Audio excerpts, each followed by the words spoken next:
Hey guys, welcome to the Massive Iron Channel. I'm Steve Shaw. In this video, 5 ways to tell if your squat sucks. I'm going to help you analyze your squat from a video. I'm going to give you 5 ways to tell if your squat sucks just from looking at your video or looking at the video of other individuals. Before I get into that topic, if you have any questions or comments, drop them below. The best topics I turn into videos just like this. And a reminder, through Sunday night, I'm celebrating 40,000 subscribers to this channel. You can check out the information below. If you buy a Massive Iron t-shirt, you get my 3 books for free.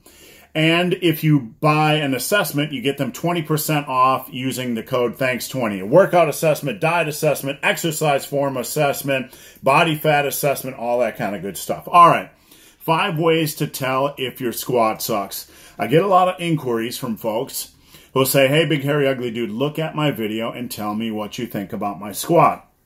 And these are 5 things I look for. When I look at videos, they're not a comprehensive list, but they will help you analyze your own squat, so you don't have to pay somebody like me to analyze it, or they will help you analyze the squats of others. And I got my 5 little tips here. Number 1, even bar setup. Now, when you look at the bar on somebody's back, you want to see if the center of the bar is in the center of their traps. The center of the bar should be right by their neck, the center of their neck. And you also want to check their grip spacing to make sure it's even. You'll notice sometimes guys have an uneven grip spacing. They might have shoulder issues or shoulder tightness on that day or a little bit of soreness or whatever the case is. And a lot of times, you'll just see them a little bit uneven. And what happens is this will cause a chain reaction. If the bar is not even on your back, it'll cause everything to get all skewed or imbalances when you try to hit depth. And that gets kind of risky. That can cause a problem, even injuries and pains and strains when you go to squat. So if that is an issue for you, you want to have a bro at the gym just take a look at your setup after you get under the bar and before you go to try to hit depth, before you start squatting.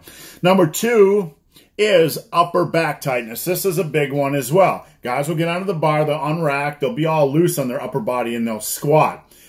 You rarely see guys focus on upper back tightness before they attempt the squat.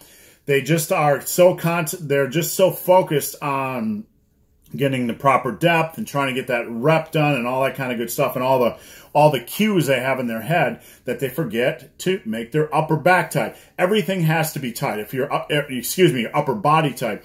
If your upper body isn't tight, when you try to come out of the hole, you're going to have a tendency to lean forward, and it's going to put more strain on your lower back, and you're going to probably see a really crappy squat rep. Make sure you pull the bar down on your traps before you descend, and you kind of want to have those elbows locked down. If you're pulling the bar down on your traps or your upper back or wherever you have it, low bar or high bar, this is going to make everything in your upper body tight. And from there, you can just kind of brace.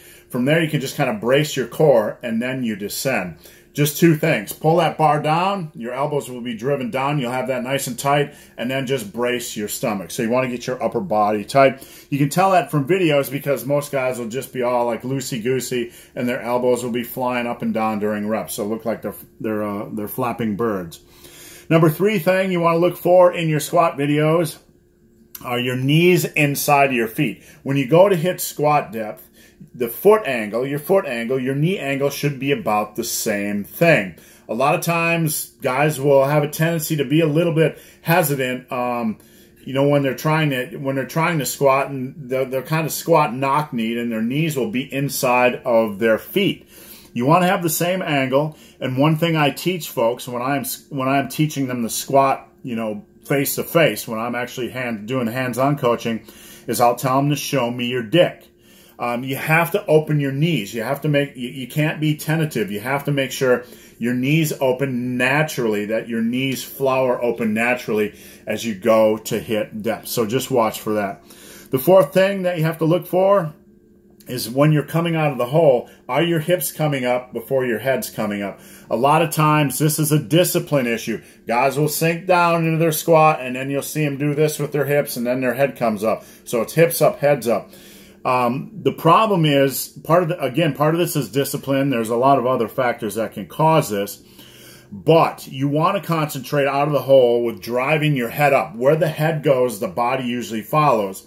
So you want to think, what I teach people to think when they're coming out of the hole is head up, hips forward. Head up, hips forward.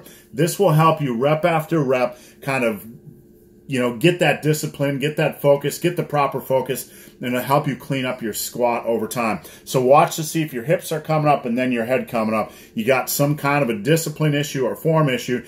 You really want to concentrate on driving your head up out of the hole and then driving your hips forward.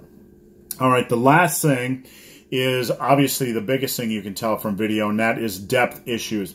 I can't tell you how many squats I see on Instagram and on YouTube and on Facebook where guys are posting their 315, 365-pound squat, and their depth just absolutely sucks. Their depth sucks. They think they're parallel, but they're kind of like this.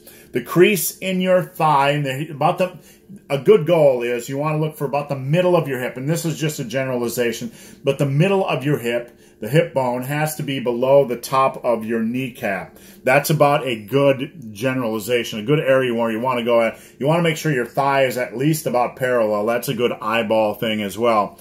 That's just a generalization, of course, and everybody's body types are different, and everybody's thigh sizes are different. It can be more difficult when you're a bigger squatter, but if your thigh is pretty much even, you're right in that ballpark.